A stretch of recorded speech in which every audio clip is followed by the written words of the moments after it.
Susan, thank you so much for your response. I really enjoyed everything that you had to say. To Tynesha, I appreciate the tone. I like that you read the body language. I agree that there is a power dynamic, um, and there is an interpersonal pattern in which Tynesha is losing control.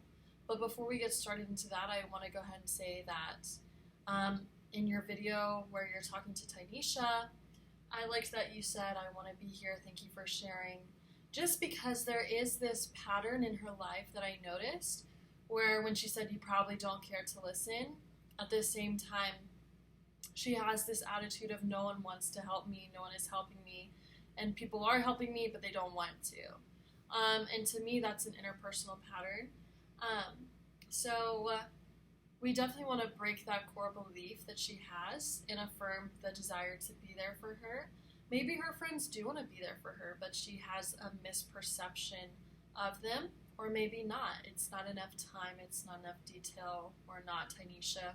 We don't know. There is another interpersonal pattern where there's a loss of control, and this is resulting in her perception that everyone is unhappy. Her boyfriend is not doing what she needs him to do. Supposedly, he's not stepping up to be the life partner that she wants. Her friends help her out, but she thinks they carry this resentment. Work is unhappy. School, her grades are failing, and her kids are getting in trouble. There's this perception that everyone is unhappy, and they're unhappy because of her. Everything is her fault. So for this, that was the PIP pattern. And also she's trying to break this generational pattern of living in poverty. So she has to deal with that on top of being a middle-aged black woman. So there's a lot going on with Tynesha. I would want to go ahead and go into the HIP, which is like the solution-focused moments of therapy, and ask her, what are your goals? What can change? What are you in control of? What are you not in control of? And I'd also want to go into how sometimes our perceptions of people are not really accurate. So it would be interesting just to analyze and see, since everyone is and everything is unhappy in her life, including her boyfriend, friends, work, school, and kids, it would be important to assess, is this just my perception or is this actually the reality?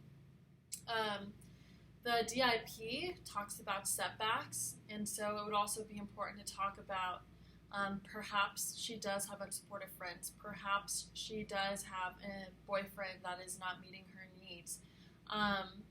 Perhaps her friends are angry that she's gotten back together with this man over and over, wanting a different result, but getting the same one. And so we also need to talk about her ethnicity and the things that Black women often face and the opportunities they often don't have just because of race and color. These are things vital to be talking about during the next few sessions.